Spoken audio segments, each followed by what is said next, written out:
Craigslist. Maybe there weren't a lot of these bikes, but this is what I was looking for.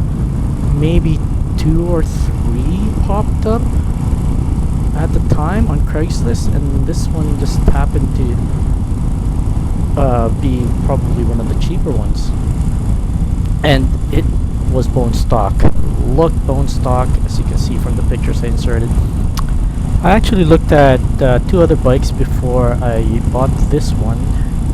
One was a KZ1000, which was way too much of a bike anyways for me, for a beginner. And the other was another Virago 750, but it was already cafe'd out. I did like that bike. I wanted it. It was priced a little bit out of my price range, but when I sat on it, it was just the rear subframe was jacked up so high. It was raised up so high. The owner or the builder, whatever, was quite tall, so I suited him, but there's no way I could ride that thing. It was just way too tall. I could not reach the ground, and for a beginner, that's not a good thing for me. The search continued until I found this bike. I was really only looking for a Virago that was running well and wasn't beat. I wasn't really a big fan of the stock Virago look, but all I saw was potential. The potential of what I can do with it, and I'm pretty good with my hands. I don't think I've ever owned anything that I've kept stock, and always worked on things, so I thought, yeah, I can do that.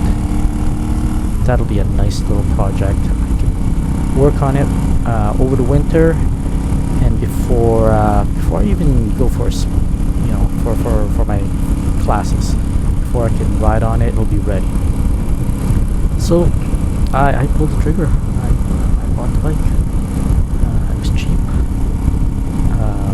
cheaper than I guess what these things go for nowadays. Because of all the trend with all these cafe racer Viragos out there, the builds, the prices are jacked up. They've really gone up in price.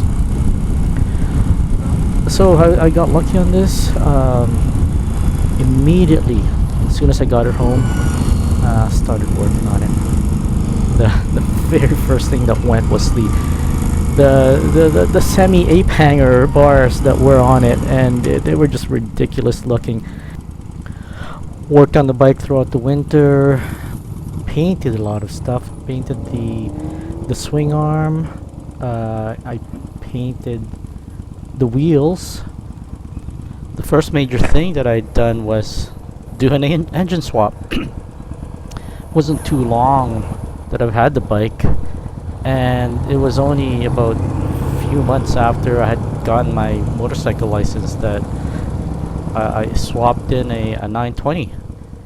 Found a great deal on Craigslist for a 920 engine, and did the swap. Swapped out. There was nothing wrong with the 750. It's actually quite strong, perfectly fine, but I just wanted more power. So it was best of both worlds.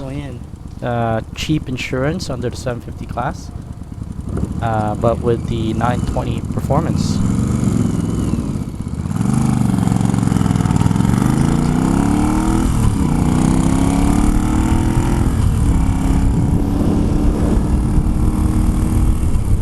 I'll end this video here for now. Thanks for watching. I'll have part 3 up in the next video, so subscribe if you want to follow along. Cheers.